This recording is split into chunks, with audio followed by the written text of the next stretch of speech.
Welcome back to the second part of the Productivity Bootcamp. If there would be a tool that you could use to become more productive, stay focused longer, get more things done, get more of the right things done, you'd probably say, okay, where can I get it?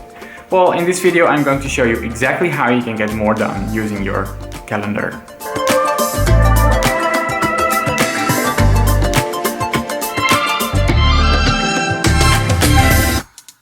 So yeah, your calendar, it's not the most exciting thing ever to talk about. However, I really believe that the calendar is the best productivity tool there is. In the first part of the Productivity Bootcamp, we established one rule. Never store anything in your head ever again. In the second part, we are adding a second rule, and that is follow what's in your agenda.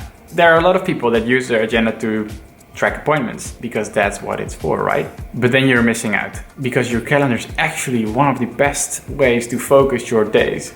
So by tracking not only your meetings and appointments, but also what you're actually working on, you'll have a couple of benefits. So the first benefit from doing that is that upfront you will know what you're going to be working on. And that might sound simple, but in this way, before you start working, you already know what you're going to work on. And that's really important.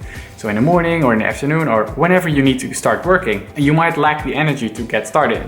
And by having it set in your agenda, having it set in your calendar, you just have to follow through on what is there. The second benefit from that is that by scheduling time in your agenda, you will learn how long tasks actually take you. You have this built-in feedback loop. So if I need to do some actual work, like write something or create a proposal, I have to estimate beforehand how long that is actually going to take me. And by following through on my calendar, after the fact, I actually know how long that took me. The third part of it is that your calendar is actually a finite resource, and that's important.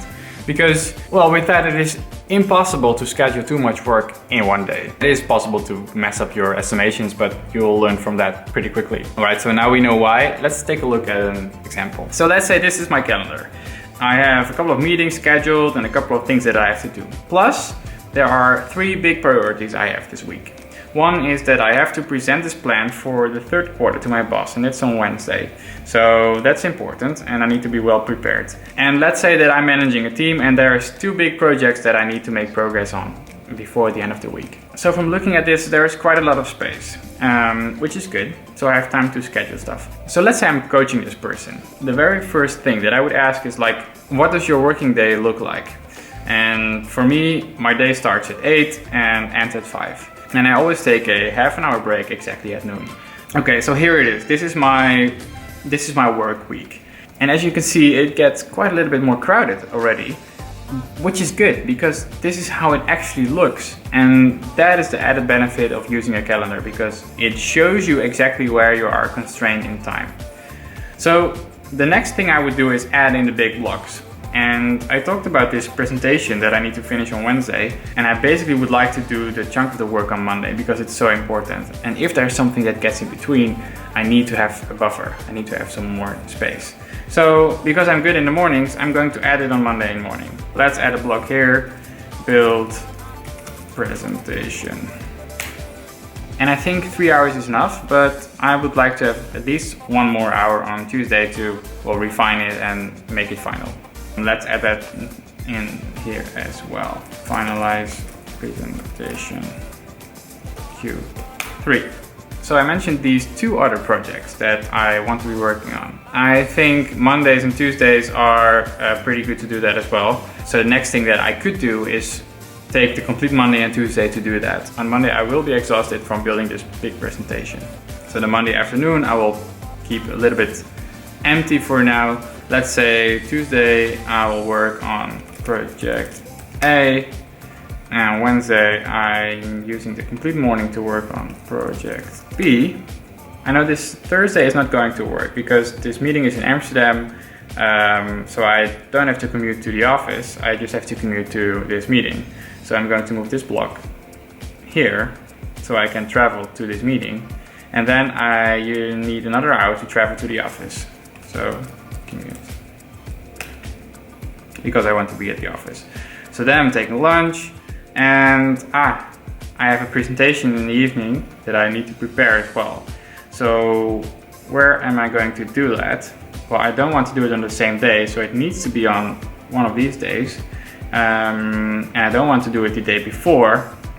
So So it needs to be a Monday or Tuesday. And because I'm working on a presentation Monday already, I'm going to take the Tuesday afternoon to do that. I think 2 hours will be enough. Prepare presentation. I guess 2 hours is enough. And if I'm not making it, I can use one of these days to finish it basically. Well, the other thing is that I need to travel to this presentation as well, and I want to be on time, so let's take this as a commute. And in order to present this plan, I want to take at least half an hour to prepare it before this meeting starts. So, okay, so this is just an example, and this is not complete. By reviewing this week, by reviewing all of the hard blocks, the green blocks that are in there, I get a sense of the stuff that I need to do to prepare, the stuff that I need to do to be on the right time at the right moment. And as you can see, you don't have to basically block everything off. There's still plenty of room for me to work on less important stuff in the afternoon. And I've even left open some space for, stuff that I won't be able to make. So after doing this for just 1 week, it gives me a huge insight in how long presentations take me to prepare and how long these projects actually take me to complete. It gives me a sense of overview. It gives me a sense of security that I will be able to make all my most important things this week. So the way I see it, there is no better productivity tool than this calendar. Yes, ladies and gentlemen, this is how I not only schedule my meetings and appointments, but also how I schedule my work. It is awesome, it's great, it works really well for me. So I hope you get something out of it. I hope you can use it to get more done. And I'll see you next week.